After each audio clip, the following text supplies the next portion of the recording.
I pledge allegiance to the flag of the United States of America and to the republic for which it stands, one nation, under God, indivisible, with liberty and justice for all.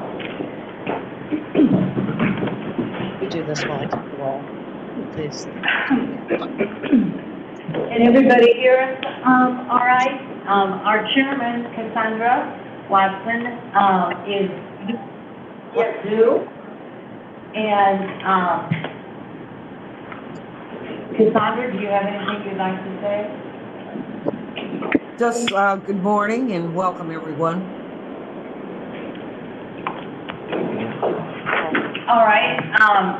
Amy, could we have a roll call, please? Ms. Ballard-Croft? Here. Ms. Craig? Here.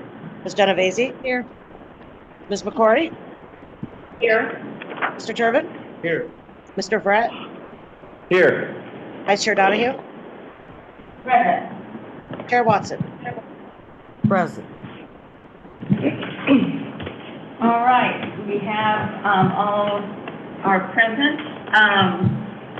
Bernadette, do you want to talk about the proclamation for our March 19th? Sure. So good morning.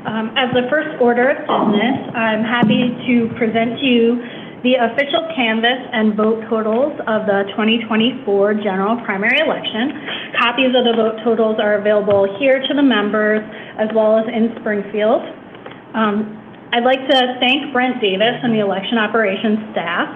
They conducted the e-canvass of these totals that come from all the jurisdictions throughout the state following the election. So they conducted the review of each of the jurisdictions' canvass to prepare and process the e-canvass, which is presented to you today as the vote totals book. So if there's any questions, we have staff available here and in Springfield to answer them.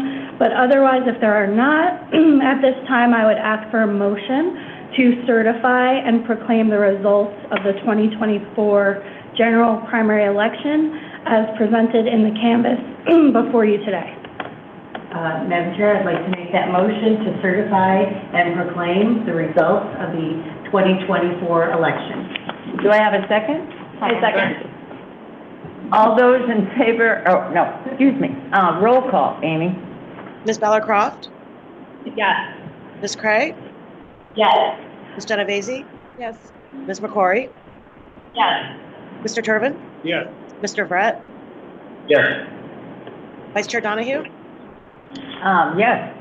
Chair Watson? Yes. Motion passes. Motion passed.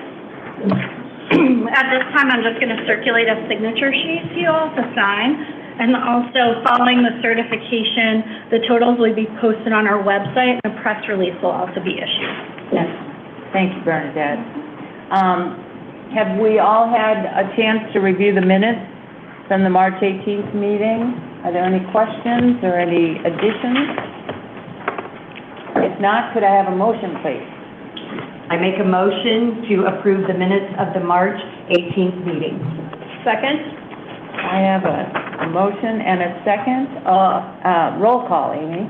Ms. Ballard-Croft? Yes. Ms. Craig? Yes. Ms. Genovese? Yes. Ms. McCory? Yes. Mr. Turbin? Yes. Mr. Brett? Abstain. Vice Chair Donahue?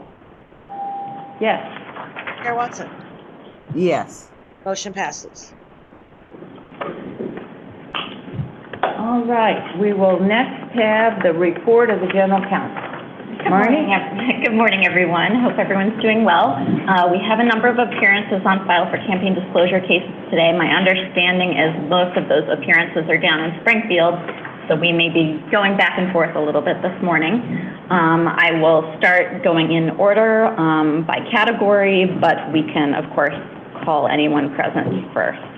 So the first case, agenda item 3A1, SBE versus Central Illinois Building and Construction Trades Council, PAC 23JQ64. And we have an appearance on file by the committee's chair, Aaron Guernsey. Is Aaron Guernsey in Springfield? I am present, yes. Okay, great. Thank you, sir. I will read my recommendation and then you'll have a chance to comment to the board. Thank you. Here, the committee is seeking reconsideration of a $60 fine for late filing of the June 2023 quarterly report. The motion indicates the late filing was due to entering the wrong password and the recover password feature was not working on our website for them. The claim and appeal got lost somewhere in the process. An electronic filing contact form was completed confirming that there was a password issue. But in order to prevail on a motion for reconsideration under Rule 125.440, the committee must show it has a meritorious basis for appeal. Here, Rule 100.150 provides that misplacing, forgetting, or simply not knowing a username or password shall not constitute a valid electronic filing defense. As the committee's stated basis for appeal does not qualify for an electronic filing defense, I recommend that the motion for reconsideration be denied. Mr. Guernsey, would you like to comment? Well, since you have all the same information that I was going to read over from the previous filing, at this time, I have no excuse, and I take full responsibility for what happened. Are there any questions? Ms. Springfield? Yeah, go right ahead. Yeah, the only question I had is Marnie, you had stated that if there isn't if you forget your password, that's not a defense. But what about if our website isn't working to allow them to reset that password? So my understanding of the issue here was that after entering the wrong password again and again and again, you eventually get locked out of your account. So that's essentially what happened here, and the committee would have had to reach out to staff to get that reset. So it's not that our website wasn't working, it's that there were just so many numerous attempts that it froze up. Okay, I think you said that. You didn't, okay, that makes more sense. So this is my understanding of the goings on was that we had spoke with Mr. John Levin regarding a letter and fine assessed to the Central Illinois Building and Construction Trades Council, ID number 31660. I would like to reconsider the $60 fine assessed on our report that was due July 15th, as we got locked out of the account and the reset password link failed. We reached out and spoke to Mr. Levin within the 3-day window for computer issues, and he helped me get our account properly filled the report. However, the appeal got lost somewhere in the process, but Mr. Levin did note our account. So that would be our defense to it was that we did get locked out, but we did get it filed inside of the 3-day window for computer issues.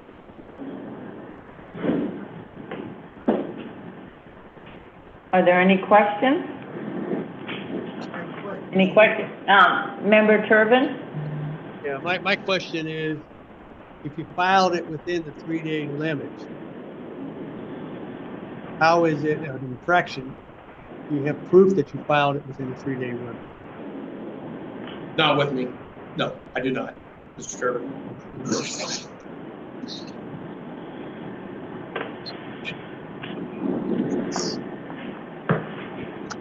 Are there any further questions? Do I have a motion?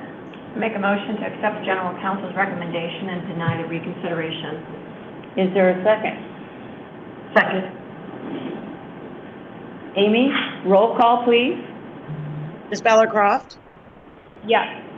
Ms. Craig? Yes. Ms. Genovese? Yes. Ms. McCory? Yes. Mr. Turbin? Abstain. Mr. Brett? Yes. Vice Chair Donahue? Yes. Chair Watson? Yes. Motion passes. All right, next up, Marnie. 2A. So 3A2, I can go through very quickly because we do not have an appearance. It's SBE versus Young Democrats of Kane County. 23NS72. Just confirming no one's here on behalf of the Young Democrats of Kane County.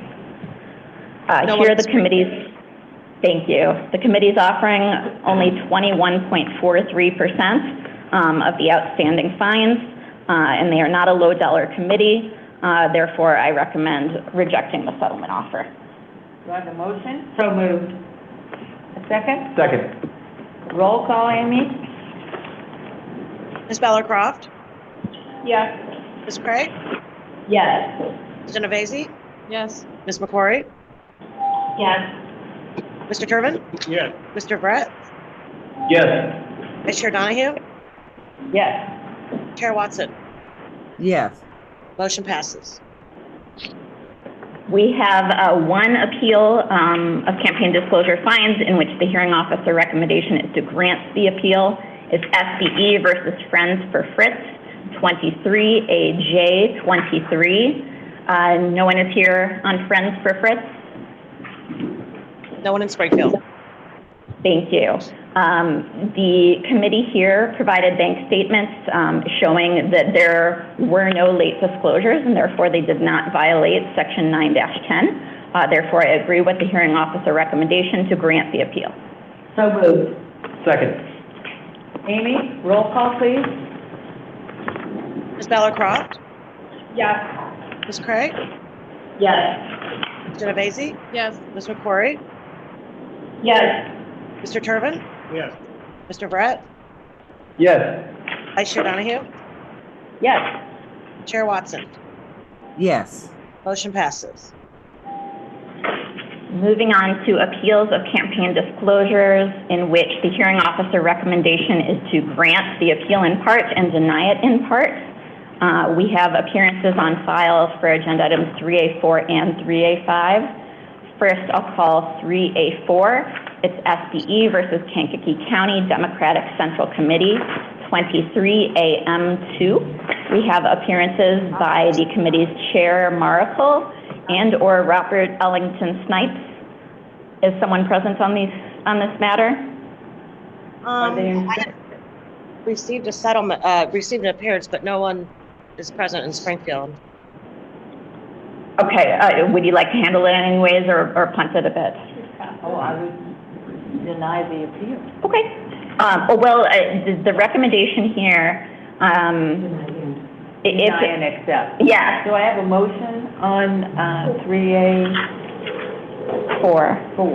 Just to the question of clarity, so they filed their appearance, but nobody has seen anybody today. It's not that, okay. correct. No one's seen anyone today, nor normally when someone's running late, they'll reach out and let us know, and no one's reached out to me, and. Okay, so they didn't submit the in-person there, and then. Right. Okay. Right, they submitted a form, you know, Right. in advance. Right. Got it, okay.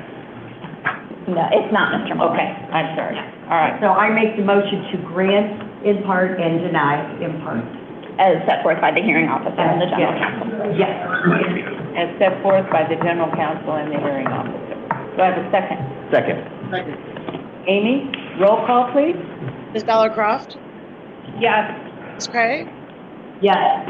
Ms. Genovese? Yes. Ms. McCrory? Yes. Mr. Turbin? Yes. Mr. Brett? Yes. Vice Chair Donahue? Yes. Chair Watson? yes, Motion passes. Moving on to agenda item 3A5, SBE versus Sangamon County Republican Central Committee, 23AM4. We have an appearance by Greg Stumps and Diane Hardwick. Are representatives of the respondents down in Springfield? Yes, they're approaching the table now. Okay, wonderful.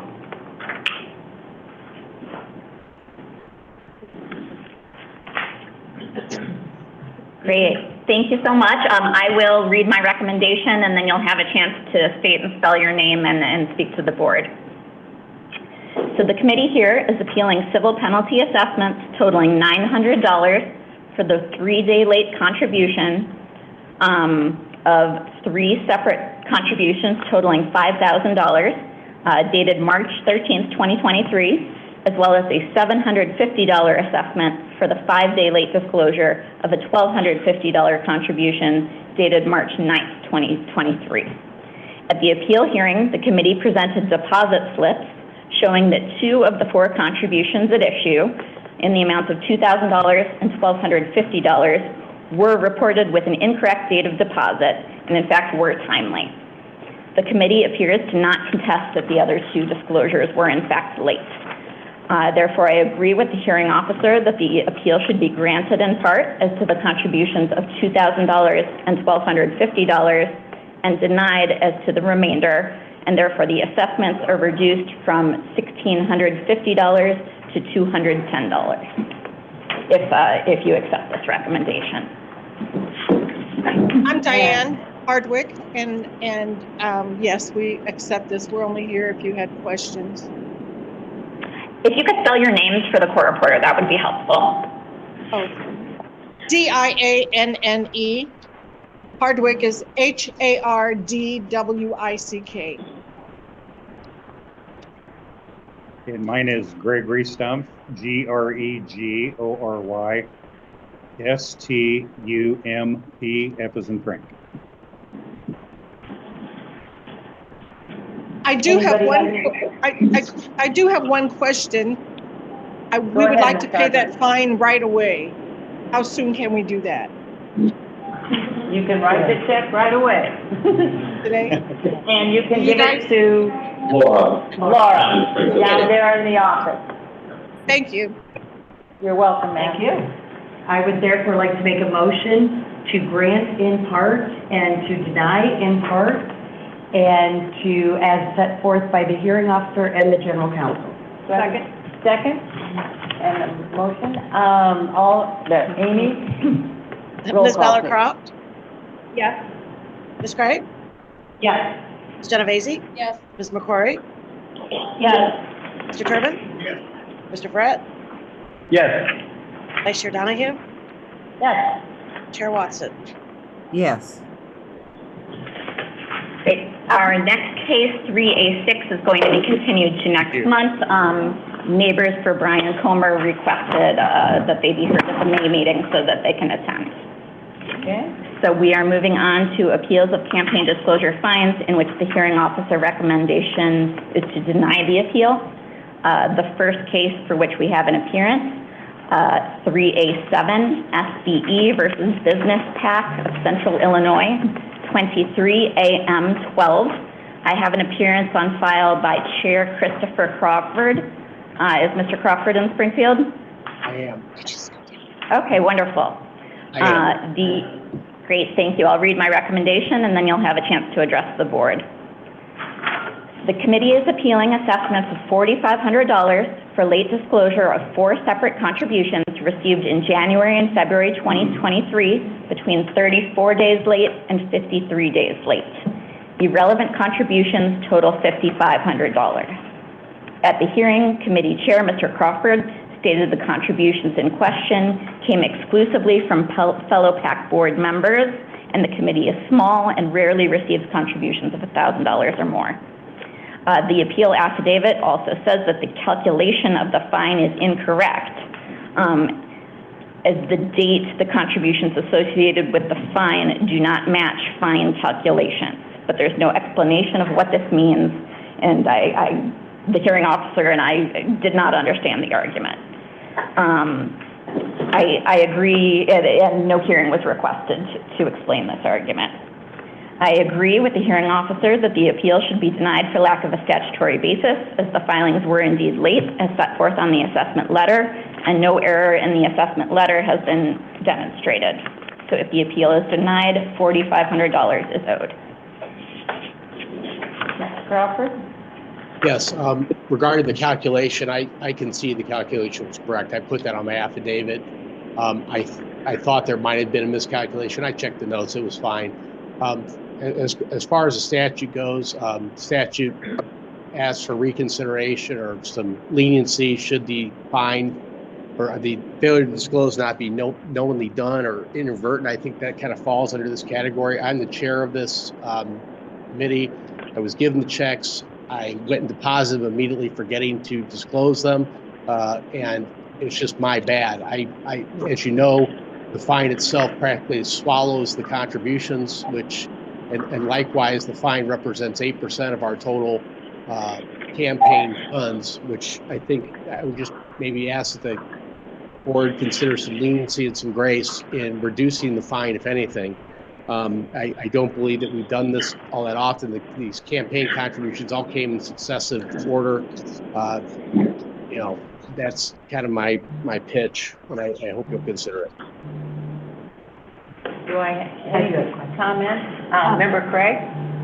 Marnie, just for the record, I have down that their last committee balance was $59,205.55. This is not a low dollar committee? It's not a low dollar committee. In fact, it's gone up. It's just a little north of $62,000 right now. Okay, thank you.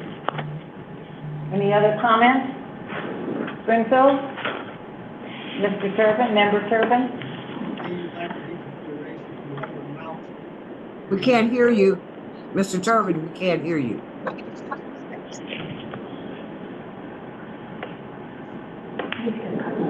The gentleman asked for reconsideration, but he didn't set an amount that he was asking for the committee to consider. Do you have that amount?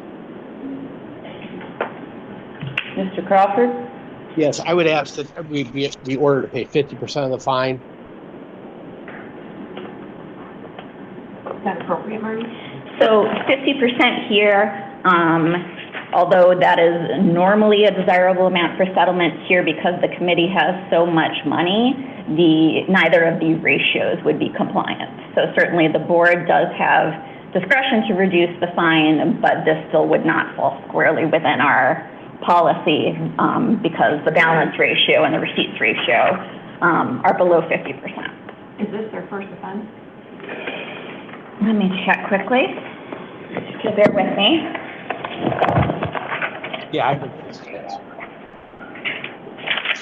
first time. I believe it is. I'm not sure. I mean, I assume this role, and other people will have assumed this role. We've been around for a while.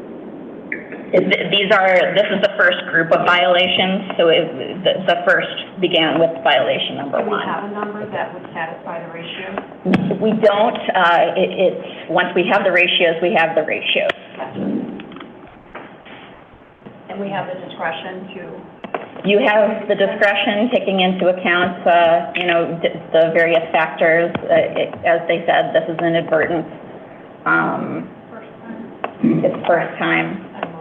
Do I have a motion? I'll make a motion to accept the general counsel's recommendation and deny the appeal, and in turn accept the offer of 50% of $4,500, which is $2,250 from Mr. Crawford. Do I have a second? Second. Roll call, Amy? Ms. Ballard-Croft? Yes. Ms. Craig? Yes. Ms. Genovese? Ms. McCrory? Yes. Mr. Turbin? No. Mr. Brett? Yes. Vice Chair Donahue? Yes. Chair Watson? No. Motion passes. Thank you. Marnie? Okay, the next case for which we have an appearance on file, so skipping a couple ahead, is agenda item 3A10, SBE versus People for Rosanna, 23 AM 34. I have an appearance on file by Attorney Andrew Finko. Good morning. Good morning, sir. If you want, one of these green lights is your microphone. I know they're a little hard to see in the lights. Right over Okay. Great. So I will read my recommendation, and then you'll have a chance to address the board. There you go. Please. Marnie? So the committee is appealing $7,000 in civil penalty assessments for failure to file 3 separate Schedule A1 reports in February and March 2023, disclosing the contributions, which totaled $7,700, between 24 and 83 days late for the first time on the committee's quarterly report. An affidavit from the candidate says the late filings were due to the committee's lack of knowledge of the contributions, as their bank had no online banking or notifications of deposits and learned about them from their monthly bank statements. The committee's chair at the hearing repeated that the committee's bank did not provide notifications of these deposits, and that the committee has since switched to a bank with online access notifications. Although I understand that the committee did not receive a contemporaneous notification of the one contribution received by wire transfer, the committee knew it gave out its wire information to a contributor, and as the other two contributions, those were checks. So whoever from the committee deposited the checks in the bank knew about the contributions. Section 9-10D requires the committee to track and report monetary contributions based upon the date of deposit, and I don't see how this is an excuse here. I agree with the hearing officer. The appeal should be denied for lack of a statutory basis, and $7,000 would be owed if the board agrees with the recommendation. Oh, good morning, Your Honors. Thank you. May it please the board. Sorry. Andrew Finko, F-I-N-K-O, for the committee, people for Rosanna. The wire transfer was from a previous contributor. So they had the wire transfer from before they had previously donated. The committee had no knowledge of this particular transfer until the quarterly was filed. They promptly disclosed that it was incorporated into the quarterly. The same with the UFCW Local 881 PAC. That was also included on that quarterly. The third donation, they did miss that, and it was reported on the next quarterly, or it was an amendment after that. Now, this was not something that they had experienced before with this bank. They thought everything was being taken care of through their own personnel. They had volunteers working on various fundraising events. So one of those volunteers did put the two checks in the bank, but did not tell the treasurer. So they did take immediate corrective action, and they did move to a whole new bank that is more modern in online banking and does have a notification system, so they're not going to have this issue come up again. But the committee would ask that these fines be reversed based on the lack of knowledge of these donations, and that their prompt disclosure upon the quarterlies. And, you know, in the alternative, that the first two fines be vacated, and that they would pay the $2,500 fine for third violation. Thank you. Do we have any questions of Mr. Finko? Sprinkles? I do, yeah. So can you explain the wire information for the donor? When was that initially given to the individual? This is, I don't know the date. There were prior donations from this same committee that were transferred in to this one, and this donation they didn't know about. That was it. So that's how the wire transfer came about, was the same donor had previously donated, United for Dahlia for Congress had donated previously to this committee, and then they decided to help. So, like, you know, a month prior, different seats, like a... I apologize, I'm not prepared to answer that, but I can check on that. It should be, I apologize. Marnie, is this a low dollar committee? No. $36,000 in your account. Yeah, the fine would be 19% of that $36,000 amount.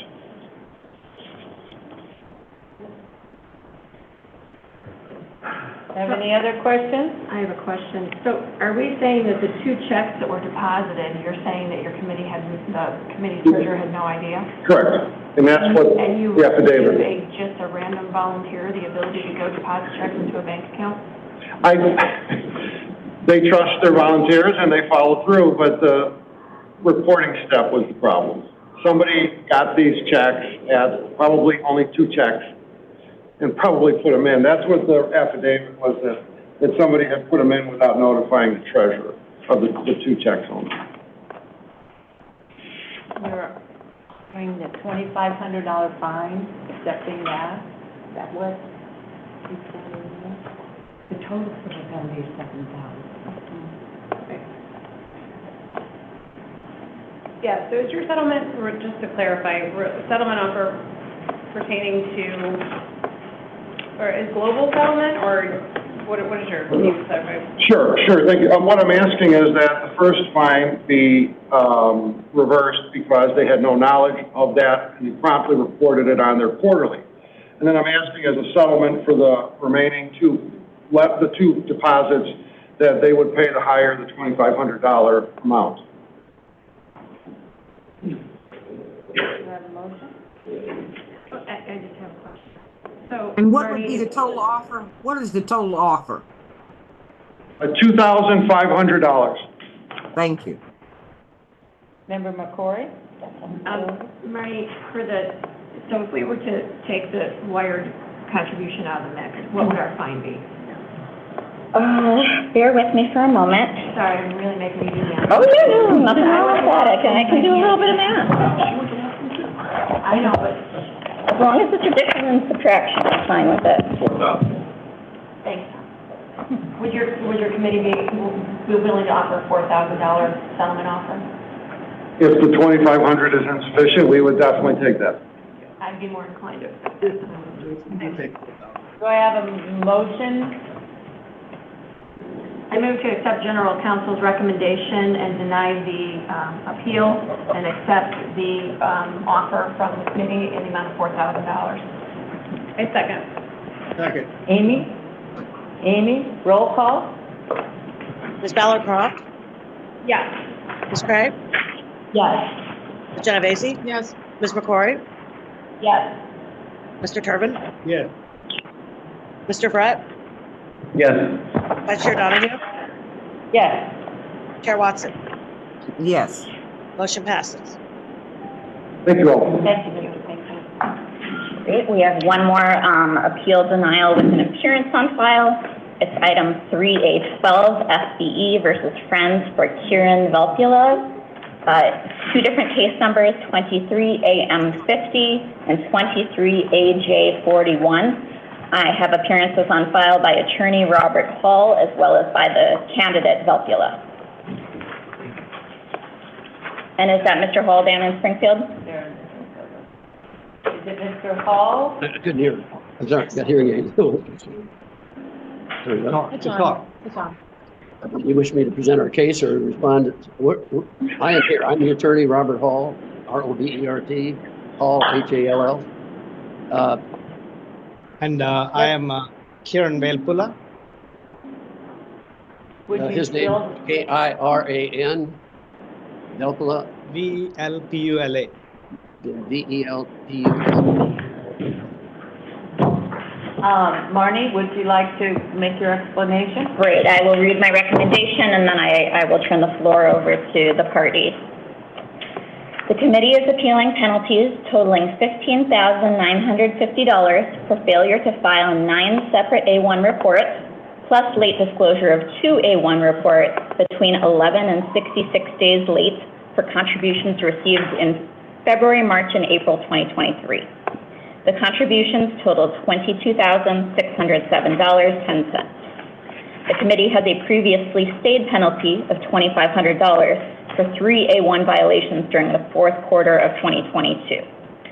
Attorney Hall appeared on behalf of the committee and argued that each receipt was entered into IDIS on the date it was received, but mistakenly believed that doing so satisfied reporting requirements when in fact it had not taken that final step to file the Schedule A1.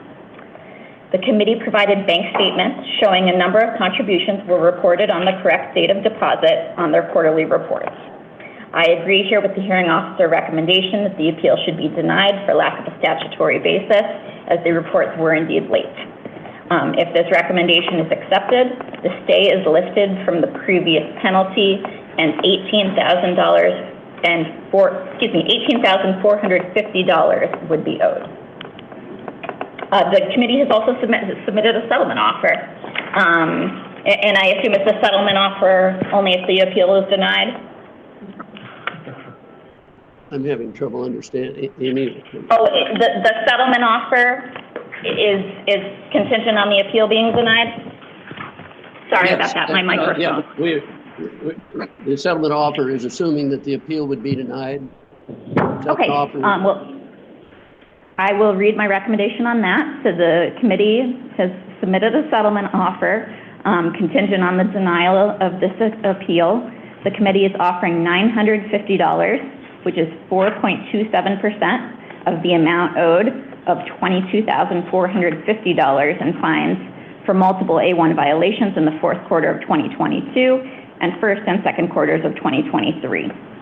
The offer is compliant in terms of balance and receipt ratios, but is far below the 50%, and the committee does not qualify as low dollar.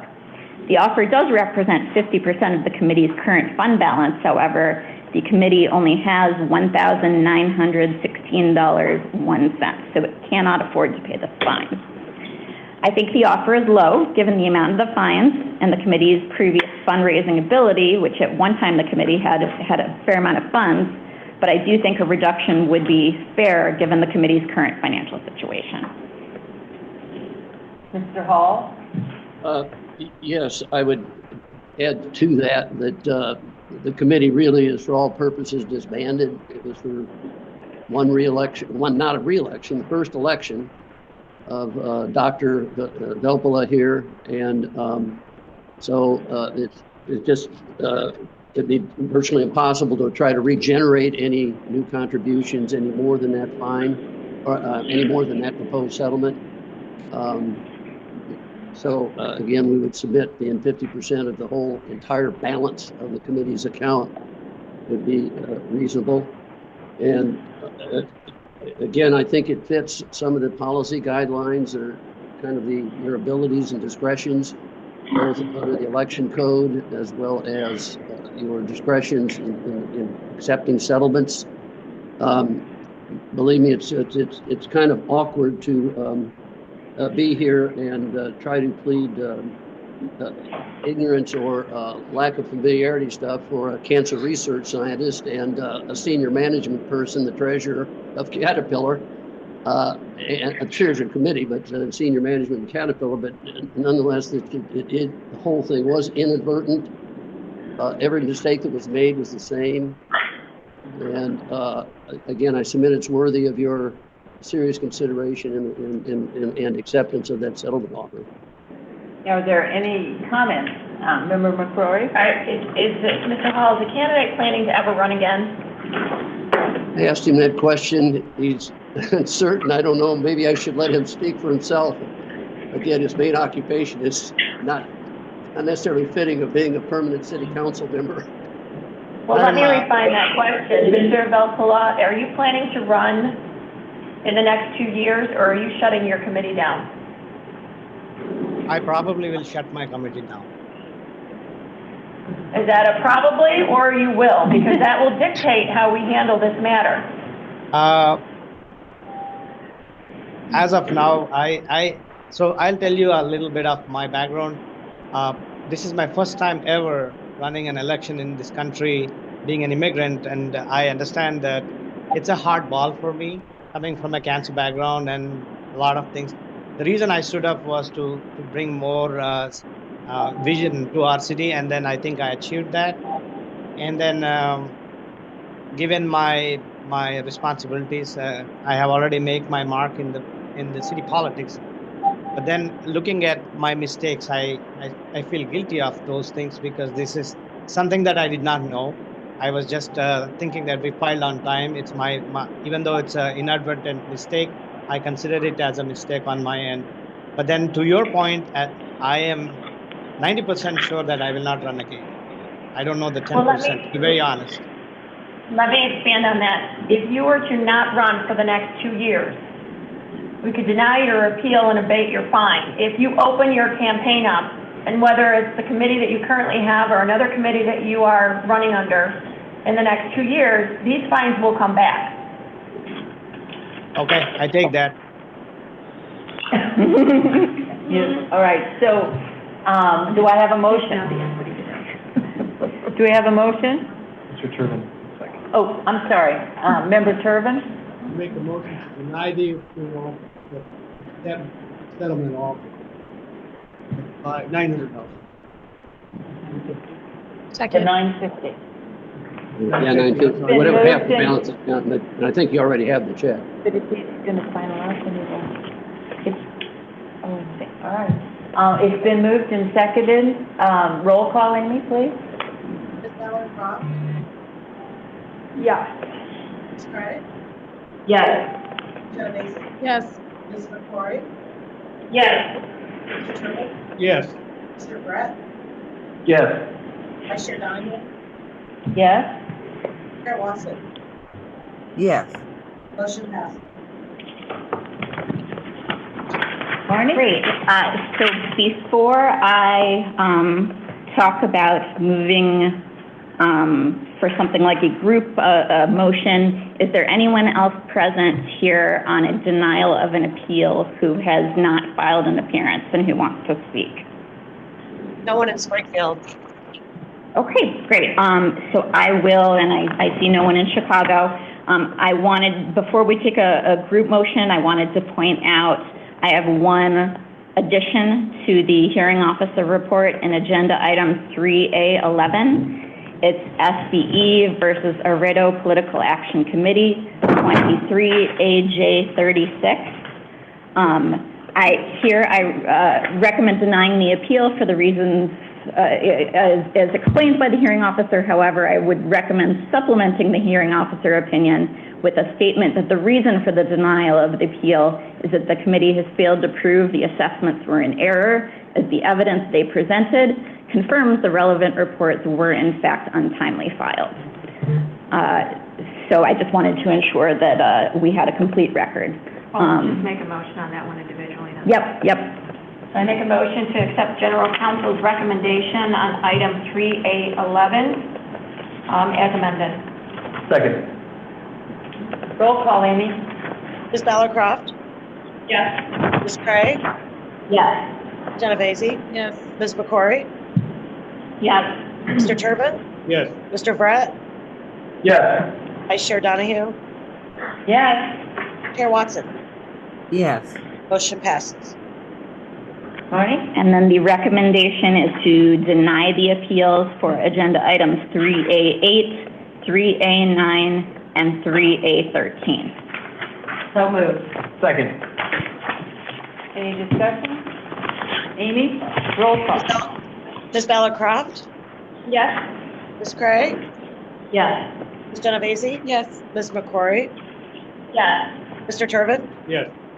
Mr. Brett? Yes. Vice Chair Donahue? Yes. Chair Watson? Yes. Motion passes.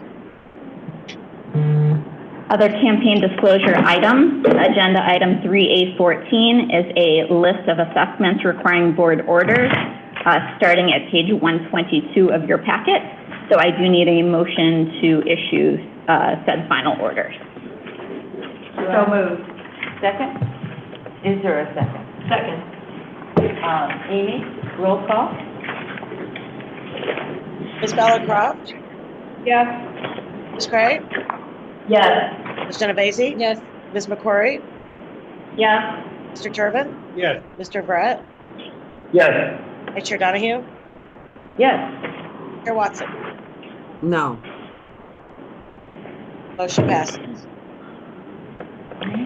And the final open session item, 3A15, is just an informational list of committees who have paid their civil penalty assessments. So if there's no questions about that, we can talk about moving into closed session to hear complaints following closed preliminary hearings. Do I have a motion to move into closed session? So moved. Second? According, you want me to read this? Yes, please. According to Election Code 10 ILCS 5921, Section 2C4 of the Open Meetings Act, 5 ILCS 122C4. I second that motion. Roll call, Amy? Ms. Ballard Croft? Yes. Ms. Cray? Yes. Ms. Genovese? Yes. Ms. McCrory? Yes. Mr. Turbin? Yes. Mr. Brett? Yes. Vice Chair Donahue? Yes. Chair Watson?